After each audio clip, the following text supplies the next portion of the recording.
తుఫాన్ వెళ్ళిపోయింది కానీ ఇక్కడి మత్స్యకారుల జీవితాల్లో ఉన్నటువంటి తుఫాన్ మాత్రం ఇంకా తగ్గట్లేదు. మోంతా తుఫాన్ ధాటికి ఏపీలో మత్స్యకారుల కుటుంబాలు కకావికలమైపోయాయి.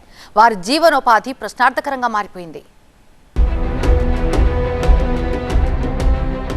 మచిలీపట్నంలో మోంతా తుఫాన్ సృష్టించిన విధ్వంసం ఇంకా కళ్ల ముందు కనిపిస్తూనే ఉంది. సముద్రానికి దగ్గరగా బతుకుతున్న వేలాది మత్స్యకార కుటుంబాల్లో తుఫాన్ సృష్టించిన బీభత్సం అంతా ఇంతా కాదు. పడవలు పగిలిపోయాయి, వలలు కొట్టుకుపోయాయి. మోంతా ఎఫెక్టుతో ఆ కుటుంబాల ఆర్థిక పరిస్థితి చిన్నాభిన్నమైంది.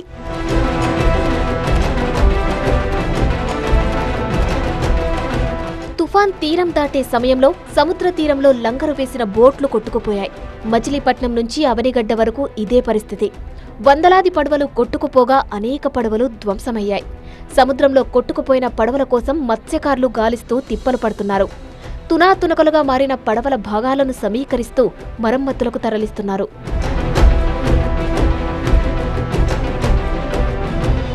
చాలా నష్టం జరిగిందండి. ఇది మామూలుగా బోట్లు గట్రా మేము మామూలుగా కట్టేసి వచ్చేసాం. మళ్ళీ తుఫాన్ అని ఎలబోడికి పైకి ఎక్కేసి మునిగిపోనండి. ఎలబోడికి అక్కడ అవకాశం ఏం లేదు. మాకు ఆట వెళ్తేనే దారి. తుఫాన్ వస్తుందని చెప్తే అక్కడ బోట్లు కట్టేసి శుభ్రం జాగ్రత్త చేసి కట్టేసి వచ్చేసాం. సరే శుభ్రంగా ఉంటాయని లంగాలు శుభ్రం పాతుకుని వచ్చాం. వచ్చేసిన తర్వాత ఇంటికి వచ్చిన తర్వాత గాలి వేసి అసలు వెళ్తాక రోడ్డు నుంచి వెళ్తాక దారి లేదు.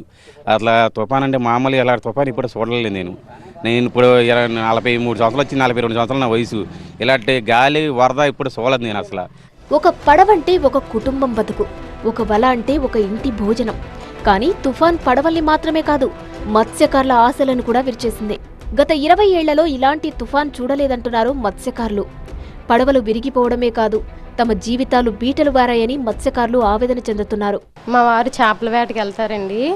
మా వారు తెస్తేనే మేము తినాలి, మా పిల్లలు కూడా మేము అలాగే పోషించుకోవాలి.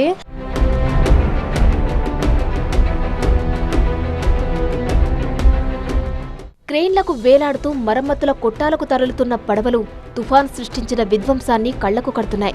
లక్షల్లో ఖర్చు ఎలా గట్టెక్కేది అంటూ బావురుమంటున్నారు మత్స్యకారులు. తమ జీవనంలో భాగమైన పడవలతో పాటు జీవనోపాధికి వెంటనే సహాయం అందించాలని ప్రభుత్వం వైపు ఆశతో చూస్తున్నారు మత్స్యకారులు. తుఫాను ముగిసింది, కానీ మత్స్యకారుల జీవిత పోరాటం మాత్రం కంటిన్యూ అవుతుంది.